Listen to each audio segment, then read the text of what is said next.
What's going on, guys? It's Greg here, aka NYPrepper. It is Tuesday, June 2nd, 2026, and I have some breaking news to share with you guys. Right now it is 17:18 Eastern Time here in the United States, and we have some major breaking news coming in from the Middle East and from Eastern Europe. So apparently last night there was a tense phone call between the Prime Minister of Israel, Benjamin Netanyahu, and the President of the U.S., Donald Trump.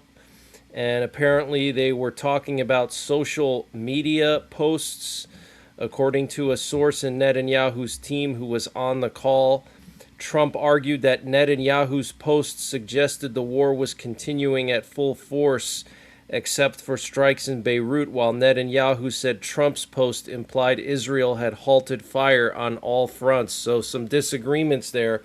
Okay, Trump basically said that Israel stopped attacking Lebanon, and Netanyahu said that full-scale attacks on Lebanon would continue. And here's the actual post from Netanyahu that caused the big flare-up. So he wrote, "Tonight I spoke with President Trump and told him that if Hezbollah does not cease attacking our cities and citizens, Israel will attack terror targets in Beirut. This stance of ours remains unchanged. In parallel, the IDF will continue to operate as planned in southern Lebanon." Okay, so basically Netanyahu's saying, look, nobody's going to tell me how to run my country. Nobody's going to stop me from protecting Israeli citizens. Wow. And let me read to you what Trump said. He actually cursed out Netanyahu. So apparently he said, "You're effing crazy. You'd be in prison if it weren't for me. I'm saving your ASS. Everybody hates you now. Everybody hates Israel because of this." So that's what a U.S. official told Axios, Trump said to Netanyahu. Wow. So, wow, absolutely insane. And a U.S. official also told Axios that Trump's phone call with Netanyahu on Monday was among the most tense exchanges between the two leaders since Trump returned to office. Wow. And the defense minister of Israel said the ground operation is ongoing in Lebanon. There are no restrictions on our operations inside Lebanon. Washington will not prevent us from defending the northern communities, and we will reach any place necessary in Lebanon. Wow.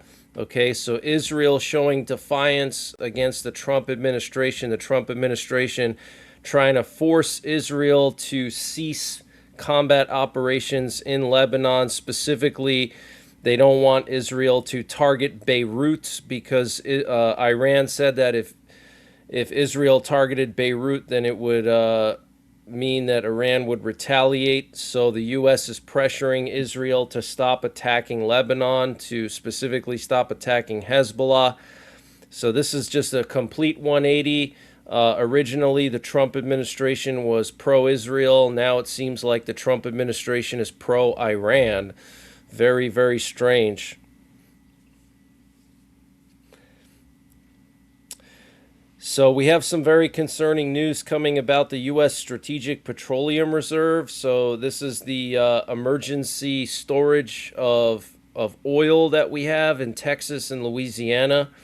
So apparently it's going to hit its lowest level since August of 1983 in the next couple of days. So that is very concerning, guys. If we were to go into a full-scale war with Iran again or with Russia and China, that would be a catastrophic. Our reserves would be completely depleted.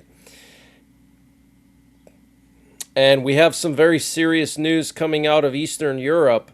The U.S. is in discussions with several members of NATO, including Poland and the Baltic states, on whether to deploy nuclear weapons to additional sites throughout Europe in a move intended to reassure allies that reduced conventional military support on the continent does not weaken security guarantees against Russia. 3 people briefed on the discussions told the Financial Times.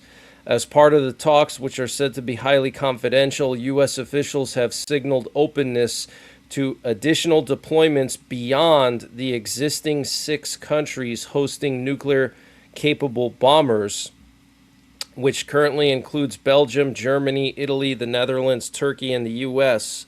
Such deployments would potentially allow more countries to host dual-capable aircraft which are able to deliver nuclear strikes, such as the F-15 Strike Eagle and F-35 Lightning. Okay, so they want to deploy nukes in Poland and the Baltics. This is massive breaking news and could lead to a major escalation with Russia. And maybe Russia would attack the Baltics and Poland before that could even happen.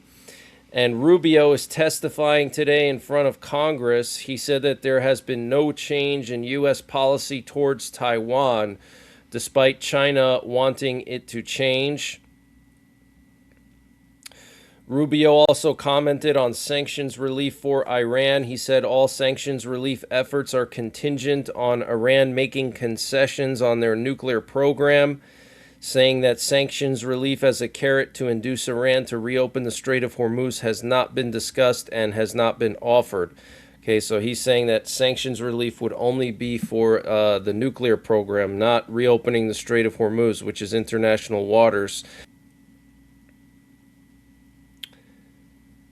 And the Trump administration has pressed Oman to cut diplomatic ties with Iran and recently threatened sanctions and even airstrikes over U.S. intelligence claims that Oman was considering joining Iran in charging vessels in the Strait of Hormuz, according to U.S. and Arab officials. Interesting.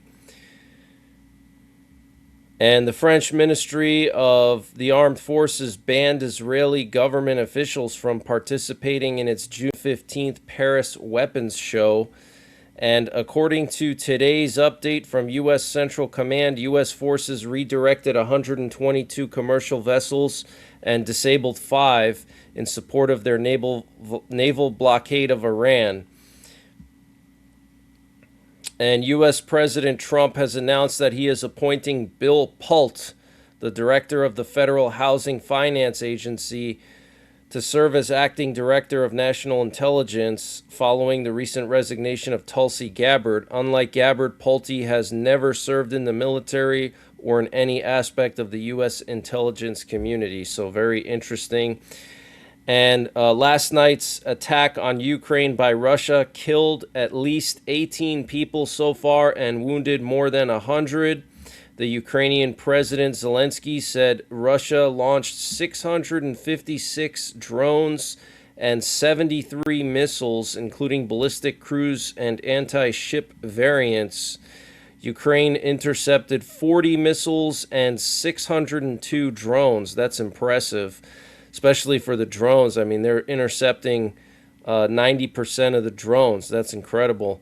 And we are seeing some reports that Patriot batteries were heavily used to shoot down missiles attacking the capital of Ukraine last night. And apparently a Chinese-owned electric car dealership was attacked by the Russians in the Ukrainian capital of Kyiv. Very interesting. And senior Russian officials have warned Putin that the war in Ukraine is placing an unsustainable burden on Russia's finances in what is being described as one of the clearest signs of internal concern since the invasion began. Wow. And Rosario Vasquez has been sworn in as the new chief of U.S. Border Patrol. Vasquez was the chief Border Patrol official on the U.S.-Canadian border and has been stationed in various regions of the country, including southwestern border states like Arizona and California. Vasquez has over 26 years of experience in Border Patrol and has been identified as a straight shooter and a rigid individual. So that's the latest breaking news that I have. I might be back later on tonight with more breaking news. And until the next time, take care, God bless, and don't forget the 3 Ps. Prepare, practice, and persevere. And before I continue with the breaking news, I wanted to mention the sponsor for this update, which is Matt Hat Jerky. Guys, if you're a beef jerky lover like myself, you got to try Matt Hat Jerky. This is the best beef jerky I've ever had. I personally met the owner of this company at SHOT Show, and he's actually local to Pennsylvania. This company has an interesting story behind it. He founded this company when he was 11 years old. Yeah, that's right, 11 years old. He's now 19, and he makes gourmet beef jerky, the best jerky I've ever had. He's got over a dozen different flavors, and it's all sourced with U.S. beef, so no foreign beef, no nitrates, and no MSG. So it's all natural American beef jerky. And if you use my promo code NYPrepper, you can get 15% off your entire order. And you got to go to matthatjerky.com.